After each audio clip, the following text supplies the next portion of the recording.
Hi there, folks. Welcome to the program. This, of course, is Stinchfield, the podcast. I got great news for you.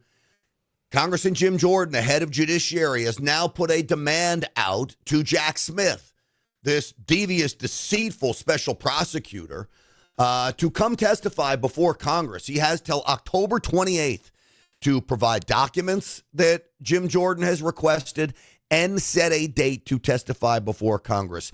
What we have been learning now over the last 10 months, as Kash Patel digs into the FBI, as John Ratcliffe digs into the CIA, as the Attorney General Pam Bondi digs into the DOJ, we are now learning that lawfare most certainly was very real. Now, we knew this. It's not a surprise. But now we have the proof. Now we have the goods.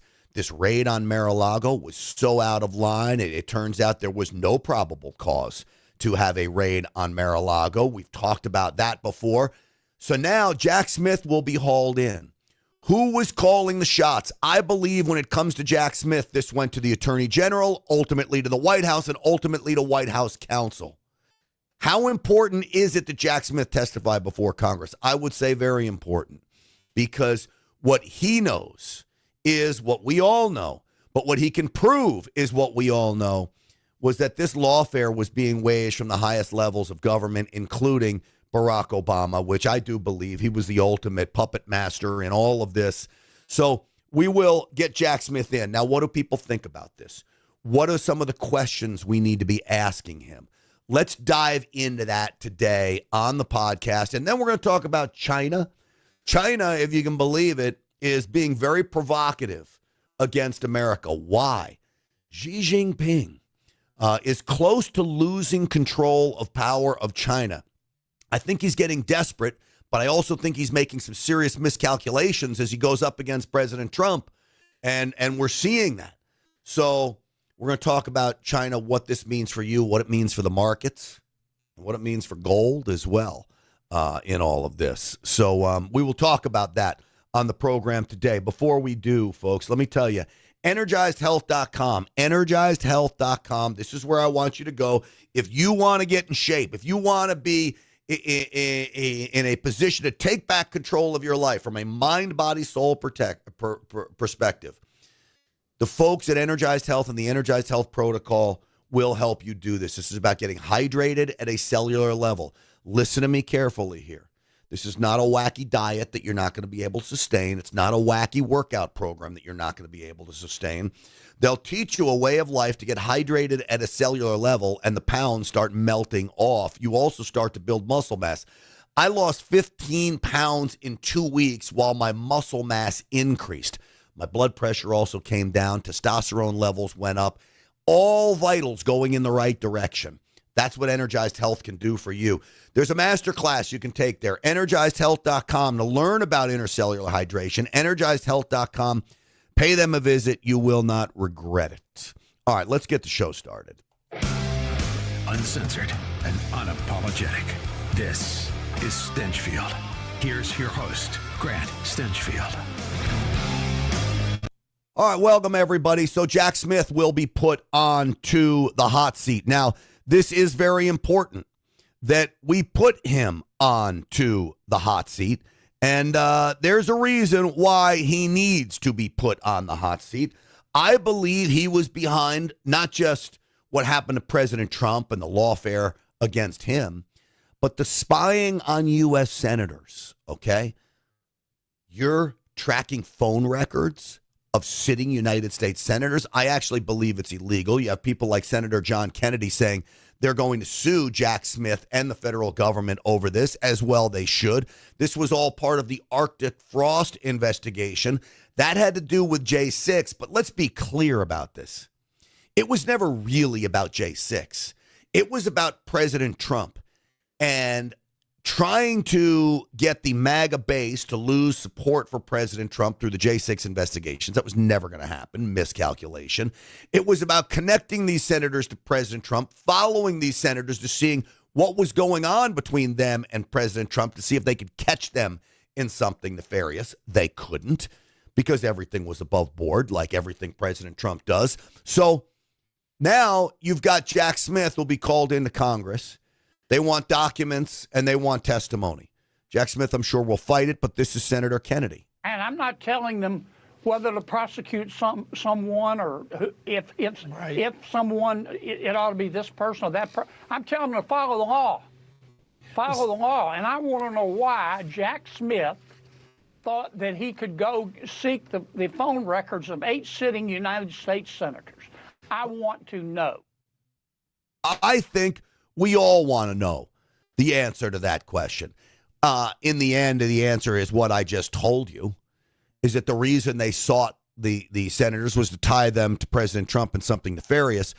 Here is what Jim Jordan demands of Jack Smith's testimony, and I quote, "Your team sought to silence President Trump, conducted an unnecessary and abusive raid of his residence, attempted to improperly pressure defense counsel, and manipulated key evidence in the investigation."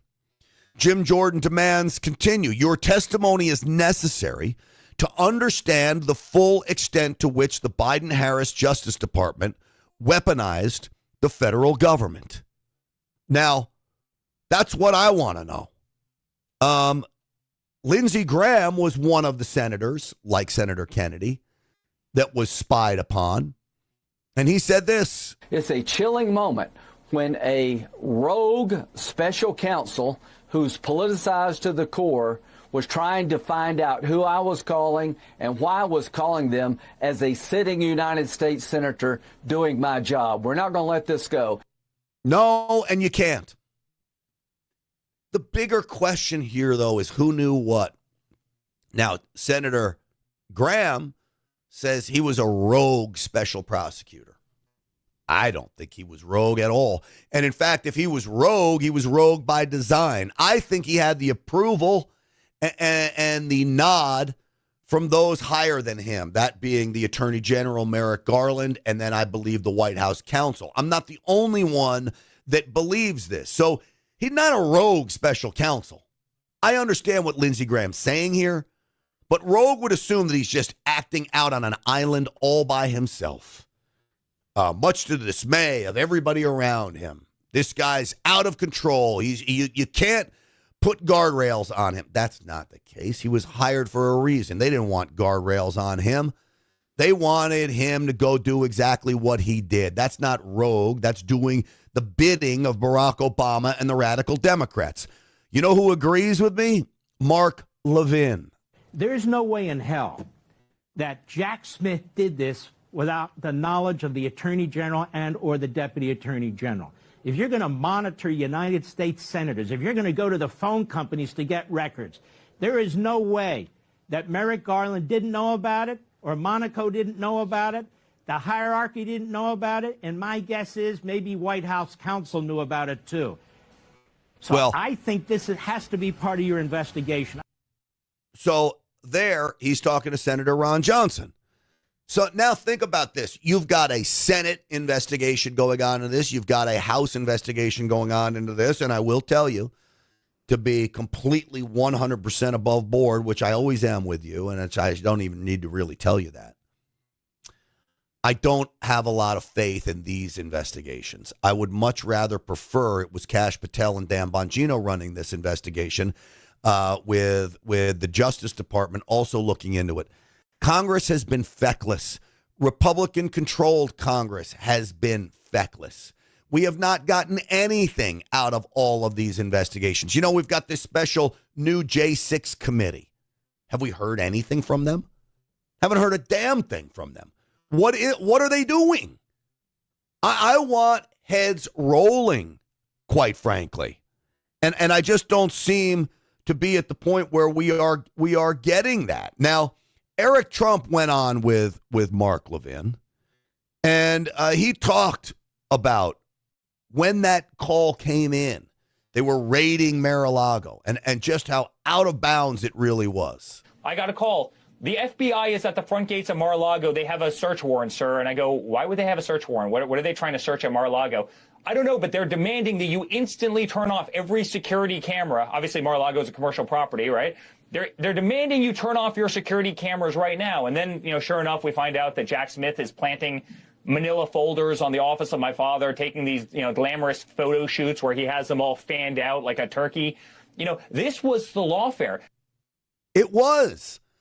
Remember, they found, I used to have a box. I wish I should go get it. They found like 14 documents that were in question. They took pictures of all those legal boxes that were so big, stacked up as if it was thousands of pages. It was 14 documents. They spread it out on the floor, as he said, fanned out like a peacock or a turkey. That is the lawfare. It was also propaganda.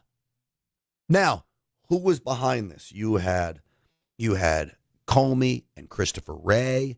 You had Jack Smith. You had Merrick Garland. Barack Obama was asleep, probably on the beach, but you had Barack Obama calling shots, White House counsel, Klain, and others. And then you've got Rush Limbaugh. Now, Rush Limbaugh was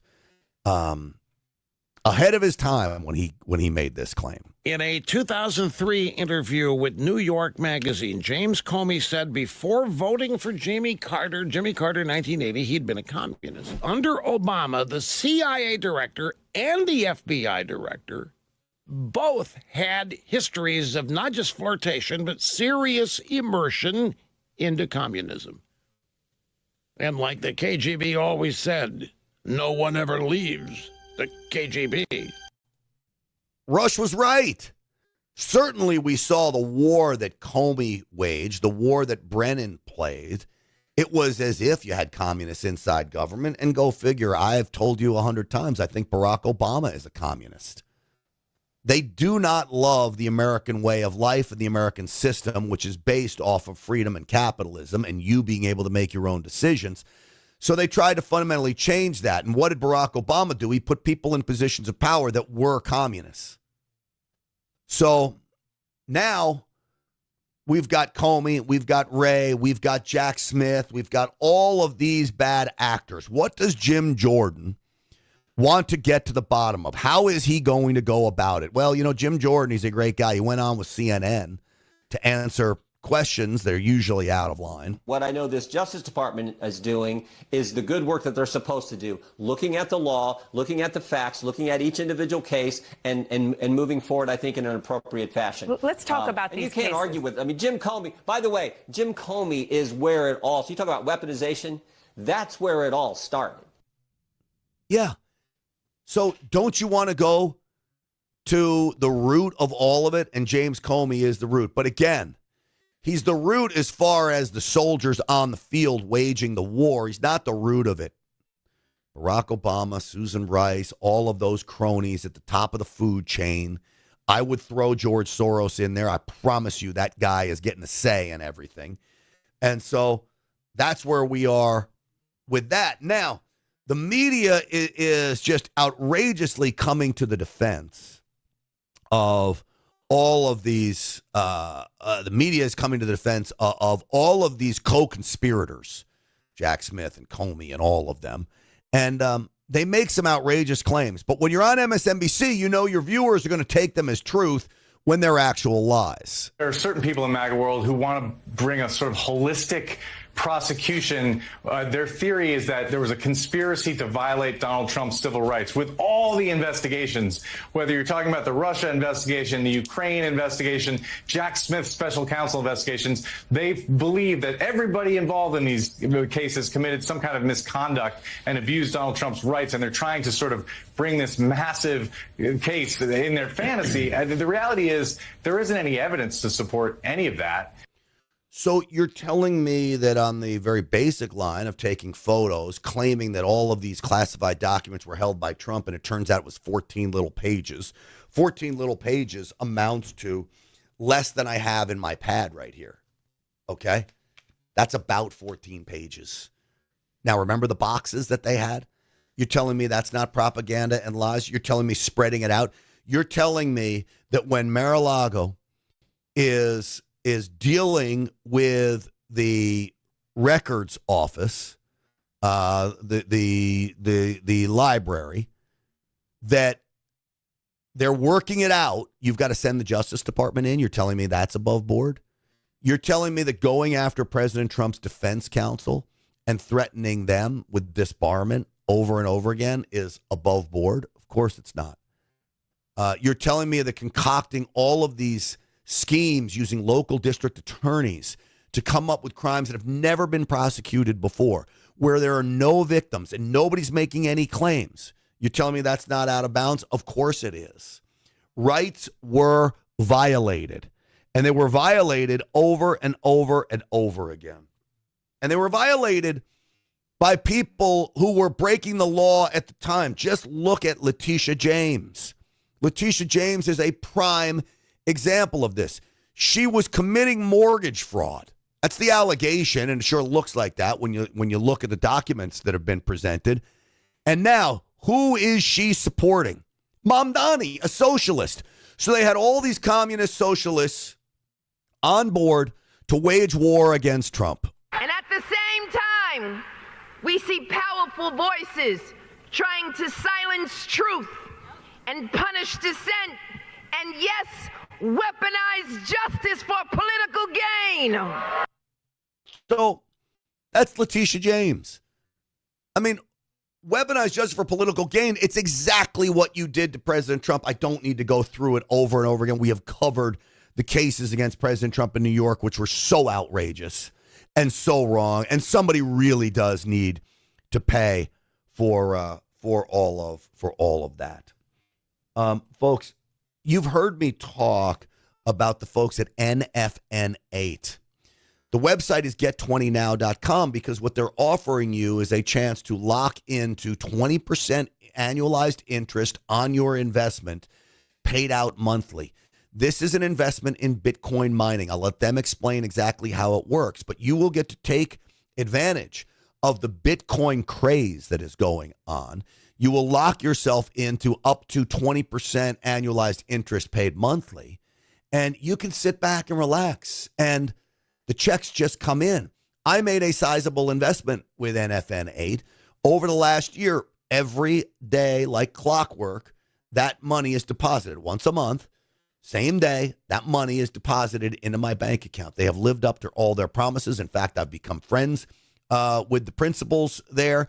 And when you go on to get20now.com, you'll fill out a form. My buddy Corey will call you back. He is a principal in the company. This is not some salesman they hire. He is a principal. You will talk to him directly about the tax benefits of this program, when there are big ones. And then, of course, there's the benefit of getting 20% annualized interest. Fabulous move. Get20now.com. That's get20now.com. This is a lower risk way to invest in Bitcoin and get paid monthly on it. I love it. Get20now.com. That's get20now.com. All right. So now, as we're looking at everything going on in the world, we've got the beginnings of peace in the Middle East, I would say. But we have China that is now causing problems. And China could be a big upsetter to peace in the Middle East. China is very provocative. They made a move to limit rare earth mineral exports. Now, rare earth minerals, thanks to Barack Obama, we used to mine them here in the United States. Now, not so much anymore. President Trump needs to make a real push to get back to that and find incentives to get U.S. mining firms to go to Africa and mine these rare earth minerals where China controls almost most of all of these mines. So China says we're going to limit export. Well, this has to do with electric car batteries, for one, but two, maybe even more importantly, these rare earths are used to make chips for the AI boom. And we know that President Trump is 100% the AI infrastructure boom that he wants to create here. And now China wants to limit it. Now, they've backed off this a little bit. President Trump says we're going to do 100% tariffs again. Then he backs off, says, hey, let's meet at the end of the month. But this is President Trump talking about all of this yesterday. I told anybody wants to be in BRICS, that's fine, but we're going to put tariffs on your nation. Everybody. So BRICS is Brazil, Russia, India, China. Rogue nations that are really waging war on the U.S. dollar. They dropped out. They're all dropping out of BRICS. BRICS was an attack on the dollar. And I said, you want to play that game, I'm going to put tariffs on all of your product coming into the U.S. They said, like I said, we're dropping out of BRICS.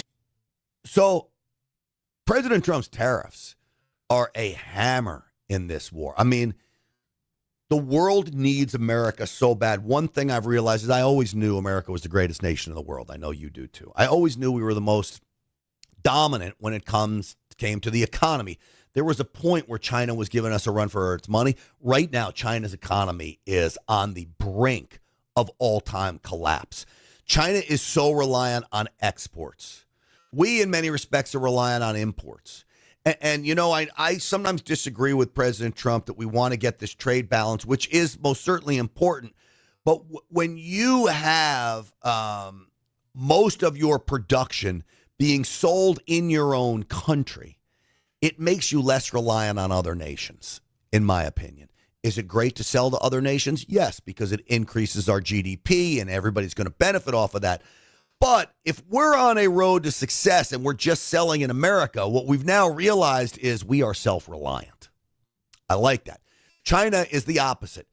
China cannot sustain itself by just selling goods in China. It has to sell to the rest of the world. If it doesn't, it collapses. This is why President Trump's tariffs were so devastating to China. So President Trump's threat of tariffs to every nation is most certainly big time. And so I'm glad President Trump is taking the fight to China. But in the end, we are both reliant on each other. And so in some respects, I look at it like nuclear war. What kept us out of nuclear war with Russia or China? The threat of mutual annihilation, of mutual destruction. That threat, nobody wants to be destroyed. And we all would be destroyed if we went to war with each other. In many respects, a financial war with China is mutual destruction. We would really wage harm on the American economy. We'd wage harm on a Chinese economy. I don't think anybody wants that. I think the markets are now figuring that out. This is the trade representative, Jameson Greer. So we found that it does work. So back in April and May, when we had tariffs of about 140% on the Chinese, this was very challenging for their economy. Their economy right now is export driven. They had, their property values are down. They have all the infrastructure they need and more. They have super high youth unemployment. They need to export their way to keep growth. And that means shipping to the world's largest consumer, the United States. So he's saying exactly what I'm saying. They've got to keep shipping here. So my view is we need to have more balanced trade with the Chinese. Probably needs to be a little smaller, and it needs to be in non-sensitive goods. And there are things we can do, right? We should be selling them ag and medical devices and aircraft, and we should be buying things from them, consumer goods, low-end tech. There are areas where we can and should be trading in a freer kind of way. But the U.S. is not the only agent here. China has to want to do this. They want the old deal they had, which was totally unfettered access to the U.S. market while cutting off U.S. access to their market. And we're You want to get stupid products like tire inflators and crazy flashlights from Temu, have at it. But America needs to be self-reliant on itself for things like rare earth minerals, like President Trump has talked about. Oil and gas, which it is. Wouldn't it be great to start producing coal? China's building coal plants all over the place. Start really producing coal in America and start shipping that to China. Let China be reliant on us for some of these critical infrastructure products that it needs to survive. Instead of us so reliant on China with all of our medical equipment and these types of things. So Scott Besson came out. He's our Treasury Secretary, and he talked about the trade deficit with China. This is China versus the rest of the world. They announced these export controls that are going to go into effect next month, and we have aggressively pushed back against them. We're not sure where this came from, why the Chinese have decided to do it now. All right, let me explain something to you.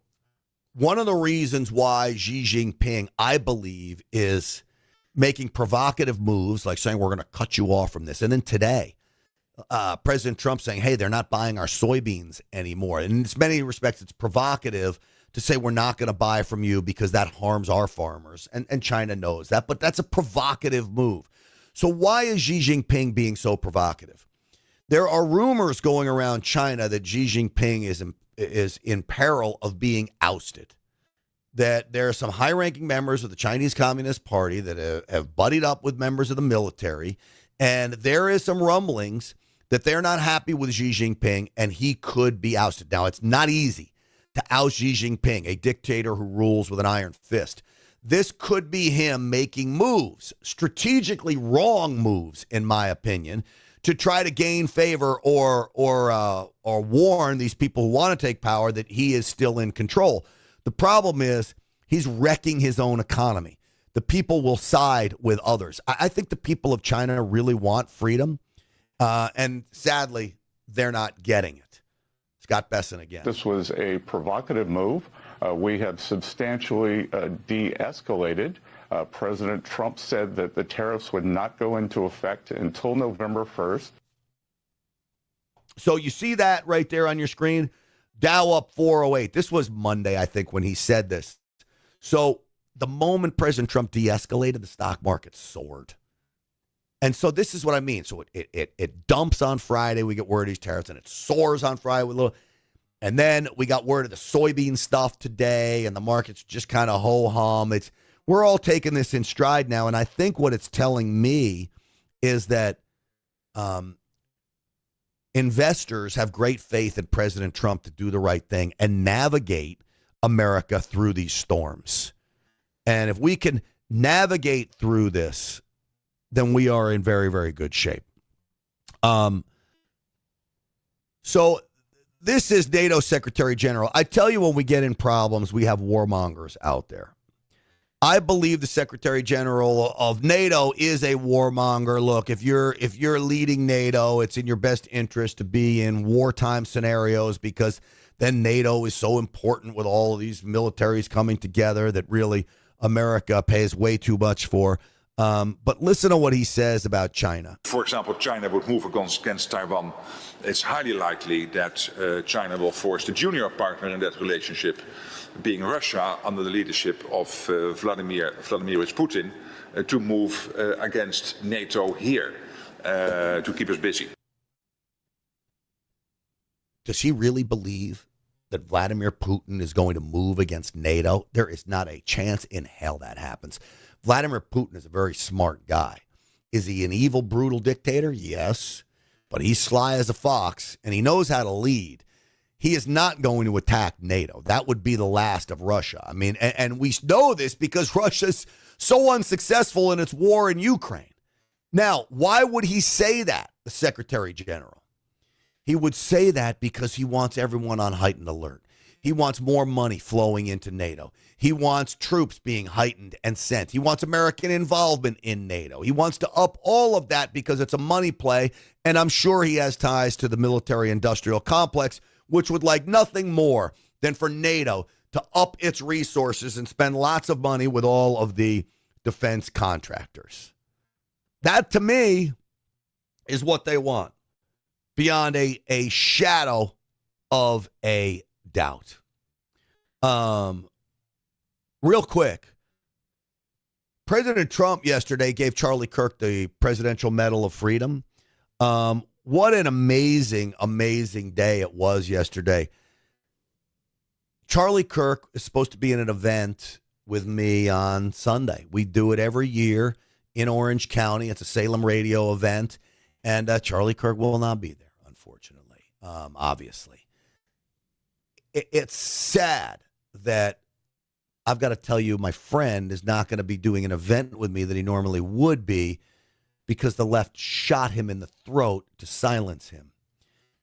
It is a celebration when I tell you his death has sparked an awakening like I have never seen before in my life. It is bigger than Charlie Kirk. So President Trump awarded Charlie Kirk the Presidential Medal of Freedom. You have people like Babe Ruth, Vin Scully, Rush Limbaugh has gotten this, Mother Teresa, Nancy Reagan, Bob Hope. You got great Americans, great heroes who have been given the Presidential Medal of Freedom. It's the highest honor. This is President Trump yesterday.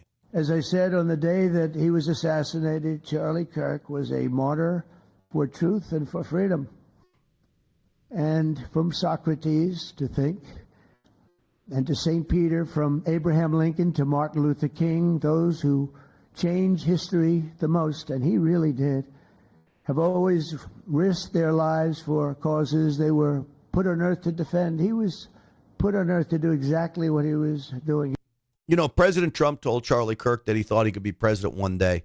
Erica Kirk said she thought Charlie would have run for president at some point. Now, think about where we have come, where college was mandated. Charlie Kirk never went to college.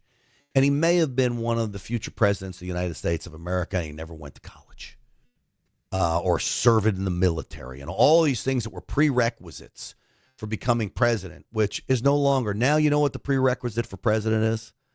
Having common sense, and in many respects being a businessman. Now, Charlie Kirk was a businessman. What he has done to build TPUSA into a pillar of strength. What are they? I hear 150,000 applications for chapters now after his death. Something like 600,000 to 800,000 students now signing up for TPUSA. I mean, this has grown so much over his time when he was overseeing it. And now, of course, Erica in charge. Well, President Trump continued. The day since Charlie's killing, we've seen exactly why our country so dearly needed his example. We've watched legions of far-left radicals resort to desperate acts of violence and terror because they know that their ideas and arguments are persuading no one. They know that they're failing. They have the devil's ideology, and they're failing, and they know it. I think that's true. I think that the left is now desperate.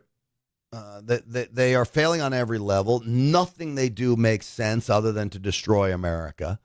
From a political standpoint, if you want to keep power, even what they're doing right now doesn't make sense. You just look at the government shutdown. All you got to do is sign a paper to keep the government funded at the same levels you voted for before. There's no secret tricks in there from Republicans, and yet they don't do it. It's not a self-implosion by design. I think it tells you how arrogant and unaware they are of what America really wants. Well, Erica Kirk knows what America really wants. We want Charlie Kirk back. That's for one thing. But we also want freedom and the ability to make decisions for ourselves. And I can only imagine grieving on such a public stage. You know, a lot of families go through tragedy and have horrible deaths in their family, whether it's from cancer or tragic accidents or, God forbid, murder. But few have to deal with it on a public stage. Erica Kirk doing a fabulous job. And he used to say, freedom is the ability to do what is right without fear. And that's how he lived. He was free from fear. He was free from compromise, free from anything that could enslave his soul. His name, Charles, literally means free man. And that's exactly who my husband was. He was a free man. Well, if he wasn't free before, he's certainly free now, more than any place else in the heavens. And she's amazing. I didn't know Charles meant free man. That's a cool name. I had no idea of that. Erica Kirk continued. But that never stopped me from telling him. I told him every single year, I said, baby, I love your birthday. I said, because it's the day that God knew the world couldn't go another day without you.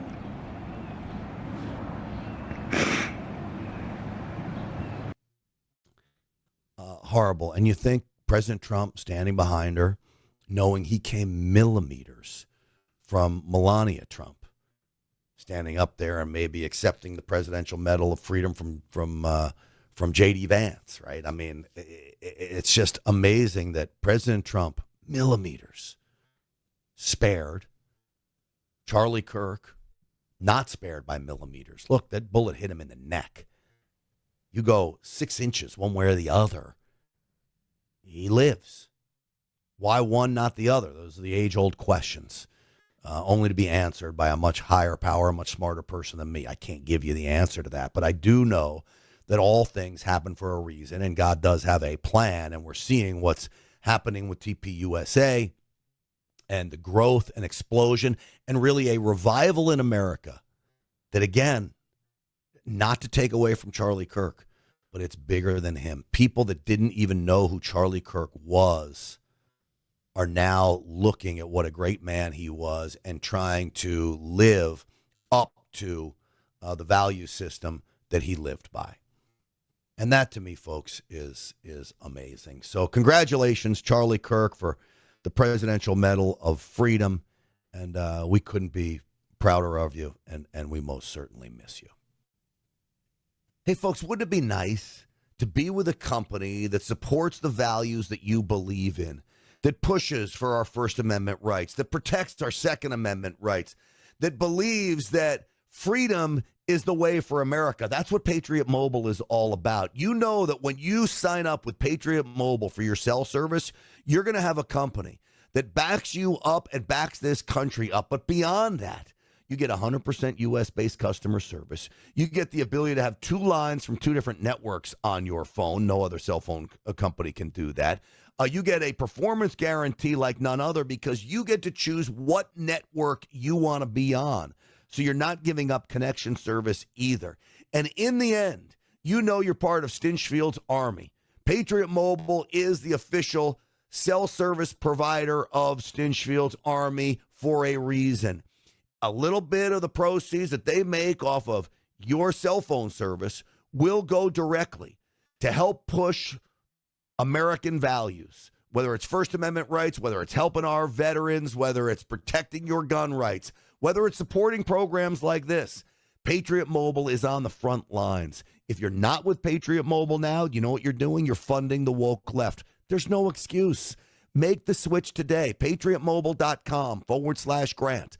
PatriotMobile.com/grant. Use the promo code GRANT for a free month service, or just call them at 972-PATRIOT. 972-PATRIOT. Make sure you use that promo code GRANT for a free month service and tell them I sent you.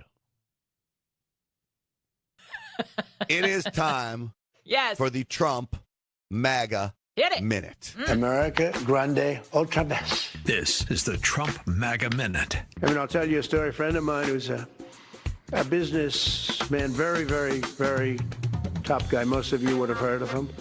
A highly neurotic, brilliant businessman, seriously overweight, and he takes the fat shot drug. Make America great again. I don't know if I would be more upset by being called neurotic or like having Trump say that I'm taking the fat shot. Not just neurotic, but highly neurotic. Highly neurotic. I think that would be worse. True, but Maybe worse. it's the fat shot that makes him highly neurotic. Maybe so. Just pumping her right into the blood. All right. In the Trump MAGA Minute, it was actually a really beautiful day at the White House yesterday. As you know, if you listened to the program, we celebrated Charlie Kirk's 32nd birthday here yesterday. We suggested something that actually got some attention on social media, Grant. Our idea, which actually we can't take credit for, is boss man Rodney, who said, you know what? Have people vote and send in their ballots for Prop 50 in honor of Charlie's birthday yesterday. It's not too late to do that, by the way.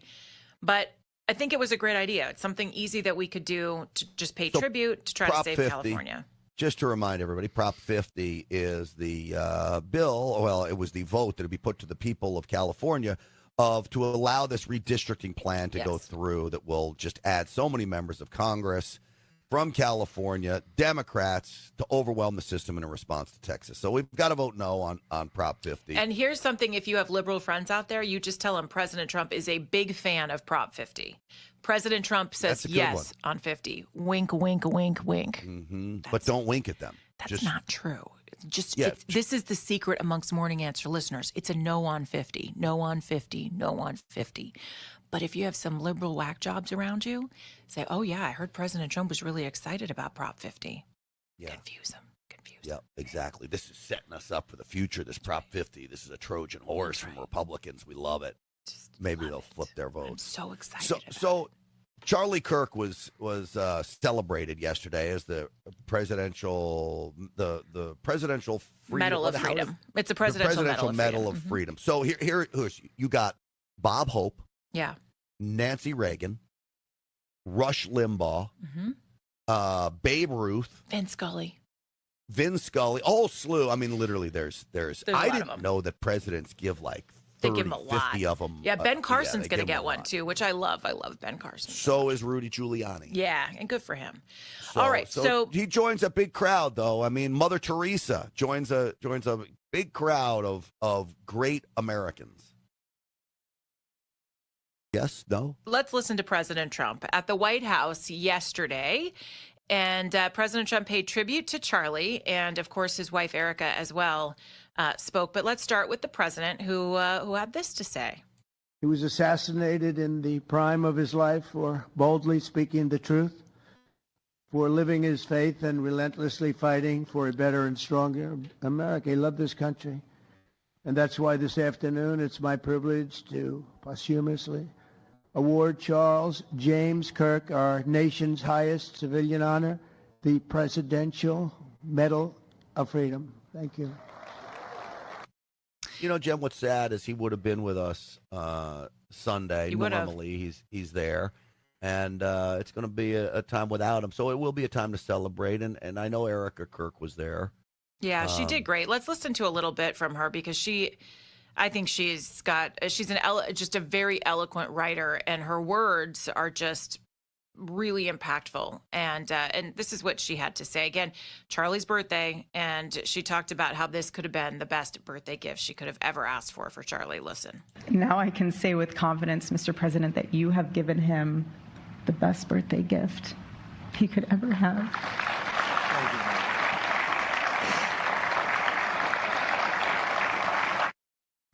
And she said that it's really hard to find something for your spouse, and she'd always try to do it. And now she was able, by President Trump, to get him something that he would always want. Here's a little more from Erica.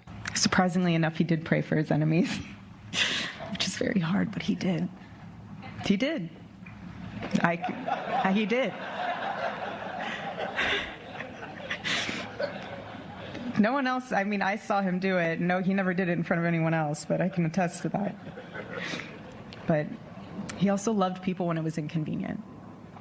And he ran his race with endurance, and he kept the faith. And now he wears the crown of a righteous martyr. Now, what I think was maybe the most touching is their daughter, Gigi, was asked by her mom, by Erica, what she would want to give her daddy for his birthday. And this was the response. And before I close, I'll share with you that I asked our daughter what she would like to say to Daddy for his birthday. Excuse me.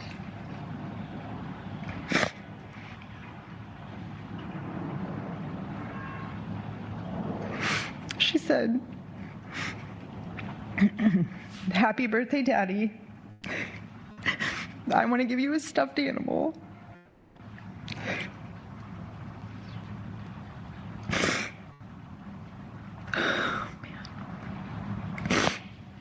I want you to eat a cupcake with ice cream, and I want you to go have a birthday surprise. I love you," is what she said.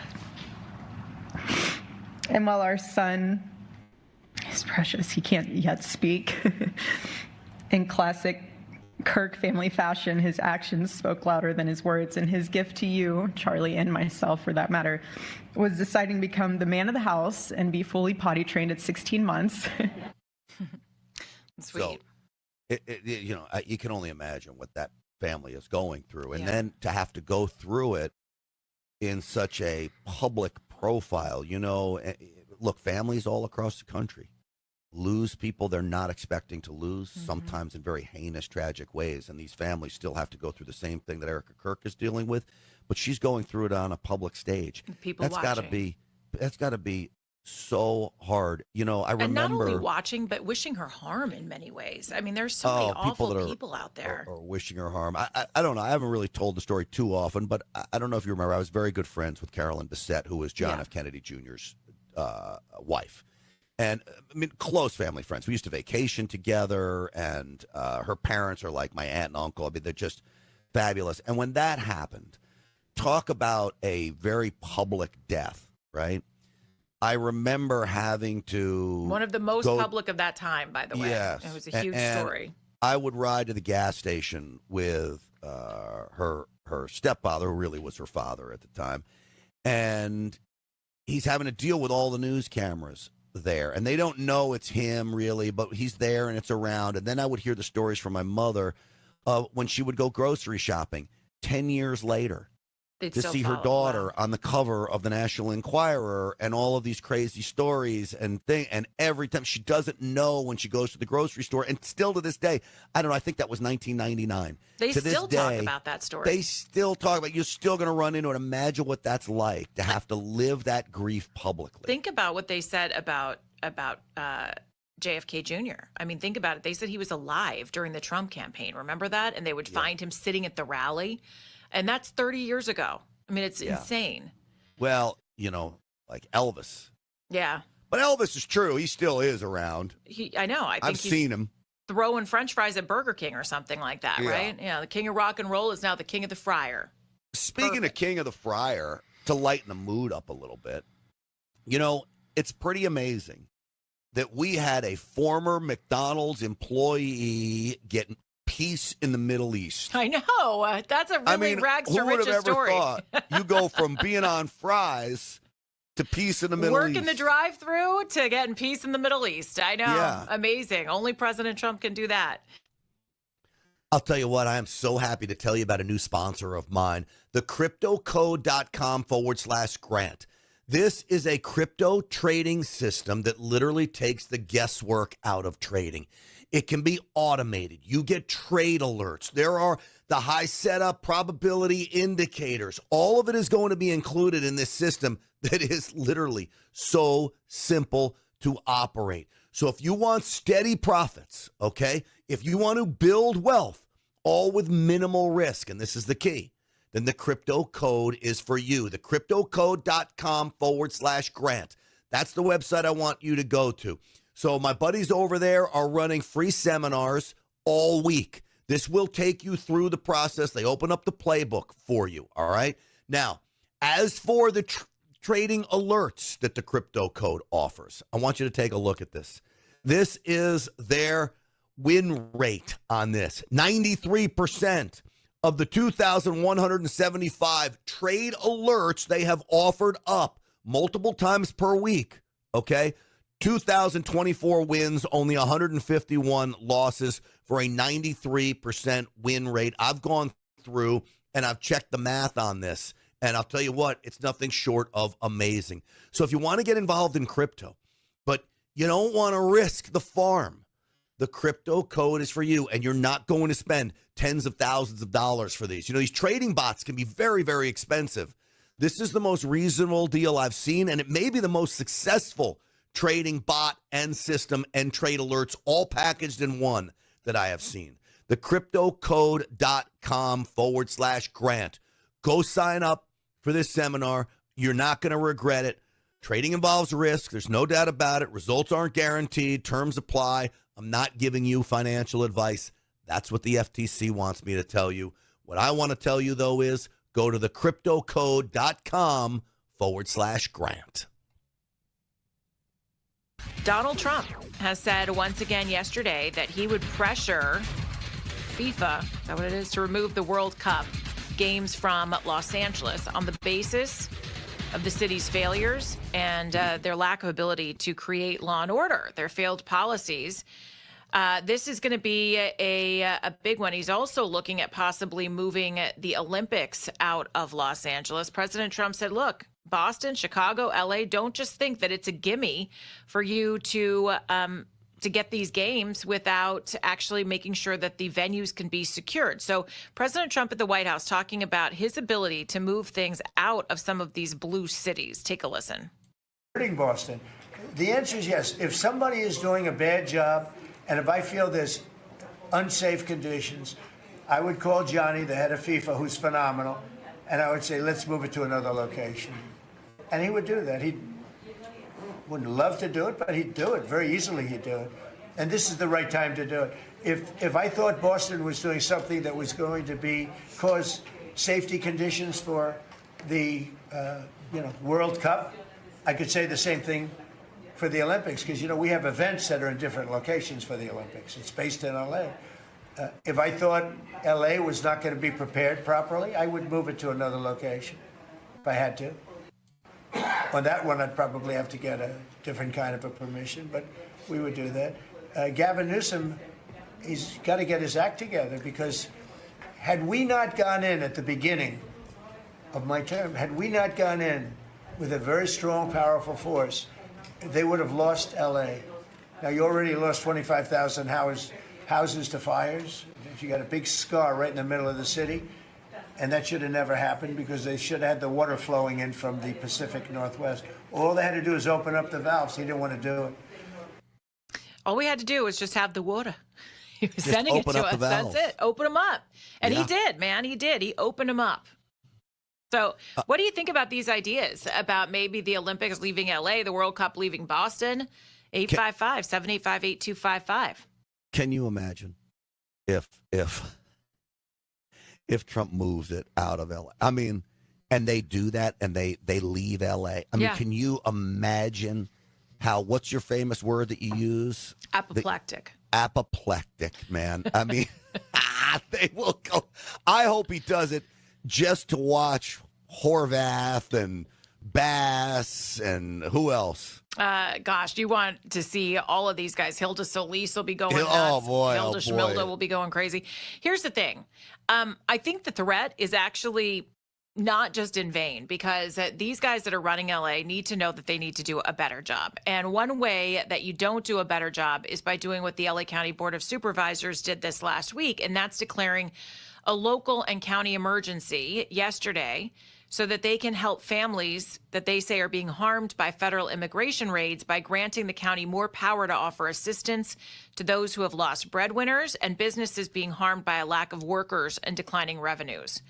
This says that the effects of ongoing ICE raids since June 6 have grown to the point where they cause undocumented residents to face extreme peril of being deported or losing their livelihood. It adds that the fallout of these raids affect thousands of families, often including legal residents, and put them in dire financial straits that could lead to food insecurity, isolation, mental distress, and homelessness. You know who else is pretty mentally distressed? Who? The landlords that are going to not be able to collect rent from their tenants again in Los Angeles after not being able to do it for like years because of COVID. Well, crazy is an understatement when it comes to doing this. You are literally, and they're talking about giving them financial assistance. Yeah. So you're going to be here illegally, which means you're a lawbreaker. You're going to be working at somebody's establishment, which means you broke the law to work there. And so did they by hiring you. And so did they by hiring you. And now you're going to give money to those people. You know what I think? You know, Trump is cracking down on crime in D.C., for instance. If you're a criminal, you've really been hurt by this. I mean, you're the car burglaries, you're out of and work. stick-ups. You're out of work. I think the city council in D.C. should vote to give some cash assistance to all the criminals in D.C. who are now out of work. Yeah, I think that's a great idea. Just why not? You understand this is like literally how they think. This is exactly how they think. And ICE has responded already this morning saying LA is giving the middle finger to federal agents, which is about right. Funds for rent would be available to people who apply via online portal that would be launched within 2 months, according to Lindsay Horvath. The motion would also be the first step towards another eviction moratorium, but would require a separate action by the supervisors. So this does not include that yet. Landlords spoke out about this emergency declaration, saying it would lead to the moratorium. Eventually, they said it would cause another financial hit on landlords after an extended ban on evictions and rental increases during COVID. What do you guys think about this? 855-785-8255. Antoinette is in Sunset Beach. Hi, Antoinette. Good morning. Hey, you two. Good morning. Is it gorgeous or what after that? Gorgeous. Everything is so clean and beautiful. I love it. Oh, we definitely here in Sunset Beach, we had like 3 inches of rain. It was a wild day yesterday. Yep. Getting to the Olympics, I don't know if you guys know or heard of this person, Peter Ueberroth. Of course, yeah. He is the one that took in charge in 1984 for the Olympics. And he did a great job. Oh, my God. Peter Ueberroth was the former commissioner of Major League Baseball, correct, Jen? Yeah. Yes. Yeah. He was the one that handled the deal. Olympics here, and he staggered the traffic and everything. He staggered work schedules so that there wasn't any traffic jam-ups. Everything was safe. And I remember I went to the different activities of the different events, and definitely I would miss it. But you know what? It does not need to be in L.A. President Trump is correct. Not for politics or anything. Number one, the cost. We're already in the hole on so many things. We can't afford it. The security aspect is, I think, in dire straits. And, nothing against Gavin Newsom. He's such a brilliant jackass. He doesn't know what the hell he's doing. Karen Bass, even worse. Katie Porter, forget that nonsense. No, we should not have the Olympics in L.A. at all, in California. They're so disorganized, and they don't know what the hell they're doing. Yeah, And it we makes are me so sad short to on say money. that and to hear you say that because, I am. This is I something am. that could be so good for us and it could be good to help clean up the city. But boy, these people, you don't trust them at all. Yeah. No, we would look like fools if we have it here right now. I know one of my sisters was in the opening ceremony scenario. It is the most magnificent. It's breathtaking, but we cannot do it. Yeah. 2028, forget it, please. I'm sorry. And just to remind everybody, as of that wonderful gift that Charlie Kirk was bestowed yesterday, a group of us were out here on Pacific Coast Highway in Warner, and we had our signs, no on 50. And unfortunately, Caucasian women are the ones that gave us the worst problems. Everybody else was all happy and voting no on 50. So you guys, see you Sunday. Yes, we'll see you Sunday, Antoinette. We can't wait. Get your town hall tickets to am870.info. So, think about this. You have Angelenos calling in, okay, to advocate not to have the FIFA World Cup here. Yeah, well, and the Olympics. The Olympics. So think ridiculous. about where we are as a city, as a county, as a state, that the people in the state with common sense, by the way, are conservatives. Yeah. Saying, you know what? We can't handle these events. We don't have the money. And that the whole idea of having these events, by the way, is to bring in money. You're supposed to make money off of these. But they're so dumb, they play it backwards so badly that now we've got people calling in to not have the events here. And then you add in this, why do we not have money, Jen?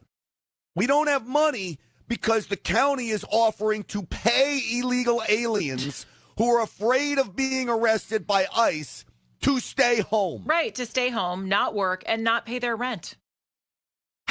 We're so backward. Does somebody else want to go through the roof, or is it just me that has to go through the roof? It makes me absolutely insane. And when I say tax dollars, when I'm in and around L.A., I'm buying all kinds of stuff. I go out to dinner. I go to fancy dinners, baby. And you know what? I love the restaurants in L.A. And you know what my sales tax is on these dinners? Tremendous.